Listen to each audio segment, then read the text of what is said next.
Boa noite, presidente. Boa noite, vereadores. Boa noite, plateia. Boa noite àqueles que estão nos ouvindo. Só para completar, o Márcio Dalmolin, não vamos nos esquecer, é importante que a gente sempre conheça a história, né? Então, assim, não vamos esquecer que os esgotos e toda essa rede que foi construída não foi da Casan, tá? Foi da SAMAI. E a mal construção não foi da Casan, foi da SAMAI, e a SAMAI está hoje, então, tentando, melhor, a Casan está tentando ver se consegue diminuir o estrago todo que houve. Isso a gente conversou lá com eles, então é importante que todos os vereadores tenham consciência disso. Isso não foi uma construção, né, foi feito um contrato já no governo Heitor Vavassori, esse contrato passou depois para o Gentil, enfim, né, não é da Casan. A Casan simplesmente aceitou. Senhores, em uma sociedade onde nós não temos a imbecilidade e idiotas, é claro que numa sociedade sana, saudável e politicamente unida, nós não estaríamos passando hoje pelo que nós estamos passando. Porque a maioria dos políticos brasileiros foram traídos com a condenação do Lula. É fácil explicar isso para vocês. Políticos, e vão ser claros aqui, e vamos ser honestos com cada um de nós. A máquina do Estado usa o poder para se manter no poder. Então não sejamos cretinos e nem cínicos acusando um partido ou um grupo porque está no poder e está fazendo aquilo que muitos fizeram durante o poder. Não se consegue ir em frente numa reeleição se não houver moeda de troca, dinheiro, favores, cargos e mensalão.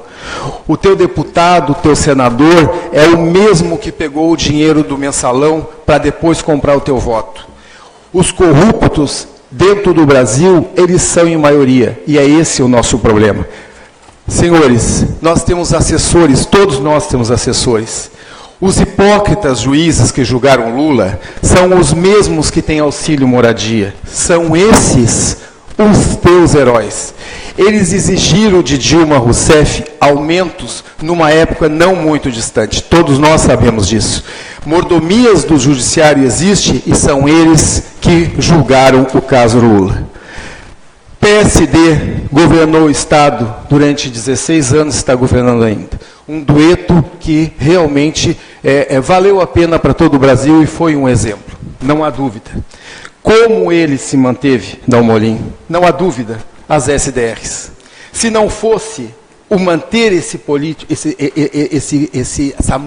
mando político nas subsecretarias, as futuras reeleições não estariam garantidas. Somos ainda do tempo dos coronéis, hoje disfarçados de políticos. PSD, PMDB governaram muito bem o Estado.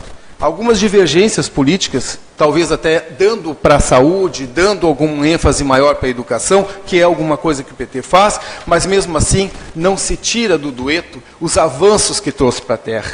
Mas sem dúvida com a mão de Dilma Rousseff. E não foi à toa que Colombo permaneceu fiel a ela até o último momento. Né? E isso me marca muito com Colombo. Né? Eu tenho uma grande admiração por ele, por isso tudo. Mas se custa dinheiro no Estado, vocês imaginam o que o presidente Michel, falso, golpista, faz para se manter dentro daquele alvorada? Onde estaria os 382 bilhões que Dilma deixou ao sair? Já que ela deixou o país falido, com 382 bilhões na conta. Para ser usado aonde? Numa nova eleição? Dilma cai. Não tinha envolvimento algum. Manteve uma linha dura e correta. Não caiu na falcatrua. Mas o contrário de Lula, que avisou que seria candidato. E ali eles buscam 5 anos do governo dele para trazer à tona com tudo que poderia haver para tentar provar que ele era um ladrão. Ele não cometeu crime algum antes de sair da presidência. E saiu com 83% da aprovação. E hoje, bastou ele dizer que é candidato, ele é o maior dos ladrões, ele é o rei dos ladrões. E ninguém roubou tanto quanto ele e o seu partido. Mas só bastou ele dizer uma coisa: eu vou ser presidente dessa nação daqui a 4 anos. Acabou-se. A partir dali começaram a haver todos os problemas que hoje nós estamos vendo e que estourou numa retirada da Dilma e depois, agora, na condenação do Luiz Inácio. Ele está preso, mas para o PT isso não é problema. Nós já fomos presos 2 vezes, mas 2 vezes ele já foi preso. Mas ele foi presidente do Brasil por 2 vezes. E além de tudo, deixou 2 vezes a presidência para uma mulher, que aqui no Brasil é muito difícil. A inclusão social, não há dúvida, foi o estopim de toda essa prisão. Agora, pessoal, para vocês falarem do Lula e para vocês colocarem o Lula, isso todo o Brasil tem que se lembrar, e vocês têm que ter história e memória para dizer prendam Lula, porque eu sei ler, e eu leio, infelizmente, coisas que eu não gosto de ler. Diogo Mainardi, vocês conhecem muito bem, na coluna dele da Veja, no ano em que o presidente foi eleito, ele diz o seguinte, que ele não iria mais usar Yves Saint Laurent, que é o terno que ele usava, porque aquele metalúrgico tinha escolhido para a sua posse no dia em que ele tomaria a presidência do Brasil. Diogo Mainardi falou isso. Vocês podem pegar a revista Veja, está lá escrito. Agora vejam vocês o que a direita pensa do pobre. Eu sou pobre. Eu fui pobre.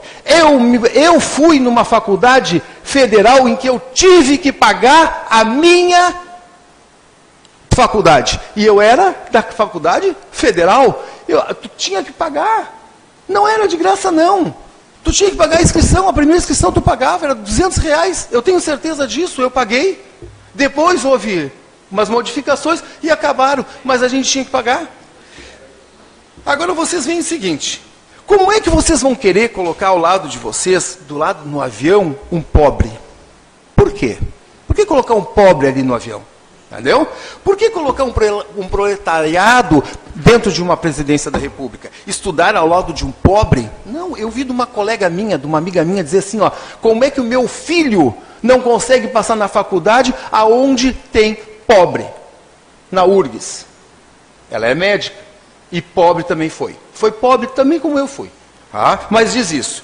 Morar em um bairro onde se coloca prédios do Minha Casa Minha Vida, isso não é permitido no Brasil. E aqui está o grande e politicamente erro do Lula. Ele colocou pobre ao lado de pessoas ricas.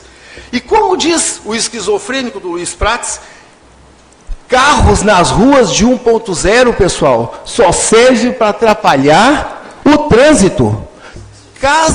Carro de 1.0 é carro de pobre. Não vão colocar nas ruas de Florianópolis carro para atrapalhar o trânsito e ainda causar acidente. Ele disse isso. Ele disse isso. Entendeu? Então essas são as pessoas que defendem hoje a prisão de Lula. Esse não foi um crime de Lula. Ele diz muito bem na sua fala, se o meu crime foi colocar pobre numa universidade, então serei preso e condenado por esse crime. E isso foi, ele falou. Não é Sérgio Moro que quer a cabeça do Lula. E eu quero que vocês prestem bem atenção nisso que eu vou dizer. Ele é apenas uma mente fácil de habitar, um maquiavélico plano. Sua cabeça foi requisitada por operações internacionais que querem a esquerda fora das Américas. Mas, pessoal, isso não tem nada a perder. Temos muita coisa aqui que está embutido nessa prisão do Lula. E vocês vão entender comigo o que eu quero dizer. No momento em que tu tem uma Coca-Cola que precisa de água e o manancial não está sendo vendido, ela precisa sair do poder. E ela não deu o manancial. Ela não deu o pré-sal. E ela podia ter dado o pré-sal. Ela podia ter aberto o pré-sal. Ela não abriu. Ela foi embora. Eles não aceitaram. Os Estados Unidos precisam do nosso petróleo. E isso é muito importante. A Nestlé precisa da nossa água. A Coca-Cola precisa da nossa água. Entendeu? E é isso. Eles estão com muita urgência. O Banco do Brasil e a Caixa Econômica Federal vão ser vendidas no primeiro dia do dia 2, no dia 1º de janeiro. No dia 2 de janeiro de 2019 vão ser vendidas. Você sabe que vão. Lula é o sonho de consumo da direita mundial, não da nossa direita aqui. Não é o Sérgio Moro que vai nos preocupar, pessoal. O Sérgio Moro vai morrer com o tempo. É a direita internacional, que hoje o brasileiro está dando ênfase, está dando todos os louros. Há um erro judiciário e político na prisão do Lula. A fragilidade, nós não temos uma prova escrita, falada, documentada sequer. Juízes que te julgaram não tinham competência, Lula. No direito, temos que ter o trânsito julgado para ver sentença. Não houve isso contigo. Ele não foi julgado, pessoal. Não houve trânsito, não terminou todos os julgamentos. Agora, nós aqui, todos, podemos sim passar. Quantos idiotas se atravessam nas nossas vidas e nos culpam de alguma coisa? Hoje, nós temos como nos defender. Nós temos instâncias. Agora não tem mais. Agora não tem mais. O idiota, o cretino que não sabe o que está falando, vai nos agredir e nós podemos ser presos sim. Um erro político foi. A democracia foi atingida na sua origem? Foi. Ele é o candidato à presidência de um país. Retira-se o provável presidente para que não haja risco de se tornar presidente de todo um povo que o chama novamente para assumir esse país totalmente diferente de como foi quando ele o idealizou e quando ele o deixou. Lula, cadê teus recibos? Teus bens, contas no exterior, apartamentos em Paris? Cadê? As malas de dinheiro. Quantas malas de dinheiro nós vimos do Lula passar na televisão? Nenhuma. Onde estão as ligações? Pessoal, vamos pensar uma coisa. Ele é o dono da organização. Ele é o dono de toda uma organização criminosa. Pessoal, nós não conseguimos pegar uma ligação desse desgraçado para culpá-lo, para a gente conseguir dormir em paz e dizer, ele é culpado. Ele é culpado. Cadê essas ligações? Pô, tu tem a Claro, tu tem a TIM, tu tem tudo. Cadê as ligações? Tem que ter uma ligação desse cara. Não tem como não ter uma ligação. Não tem nada que prove ainda a culpa dele. Cadê a ligação? Aécio Temer. Quantas ligações tem? O Aécio dizendo que vai matar um cara. Ninguém viu isso. Eu não vou mandar prender o Aécio.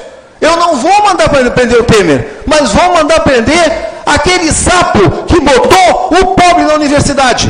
Isso sim eu vou mandar prender.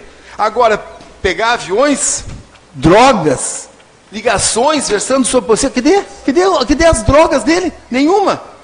E durante 3 anos de procura, nenhuma ligação apareceu. Dizem que tem filho dele que é rico, mas cadê a riqueza do filho? Também não se vê, mas... de qualquer jeito, ele é o rei e o maior de todos os ladrões que tivemos até hoje. O pior dos presidentes para a direita e foi o único preso. E se fosse um de nós, se fosse um filho nosso, Lula errou? Talvez, nós não temos provas. A verdade é que Lula vive, Lula é amado, chega até um nível de idolatração. O mundo se volta em sua defesa, líderes, inclusive o Papa, não aceitam. E agora? O mundo está errado? Os juízes desqualificados que vivem numa mordomia fora da lei, que em um país honesto eles seriam obrigados a devolver essa comodidade, e essa comodidade que a profissão e o mau caráter deles garante, são esses os heróis que vocês estão tendo hoje, povo brasileiro. São eles os nossos heróis? São eles os escolhidos para vocês venerarem? Lula da prisão é resistir tirar Lula da prisão é resistir contra o fascismo. É dizer não ao colonialismo conservador que habita ainda hoje as classes doentes e retrógradas do Brasil. Não querem o Lula? Vão votar. Não vão botar o Lula. Vão votar na urna. Eu não quero o Lula. Agora, prender o único presidente sindicalista, metalúrgico, pobre dessa nação, isso teria um preço muito alto para todos esses atores. O mundo que via o Brasil como um bloco em ascensão, vê o Brasil hoje atolado num escândalo político judiciário sem precedentes e que parece não ter fim. Mas aqui ainda quero fazer uma única análise, pessoal. Lula foi preso, um PT inteiro se levanta e vão a São Paulo, Curitiba, enfim, andam para tudo que é lado, na proteção dele, né, nessa procissão elogiável do PT. E a gente tem muito orgulho de eles estarem fazendo isso. Mas eu pergunto para vocês, por que não fizeram isso com Dilma? Por que deixaram ela sozinha, escorraçada por políticos sem moral, e a maioria devendo cadeia, sem nenhum movimento para protegê-la? Eu dou a resposta para vocês, ela é uma mulher. Obrigado.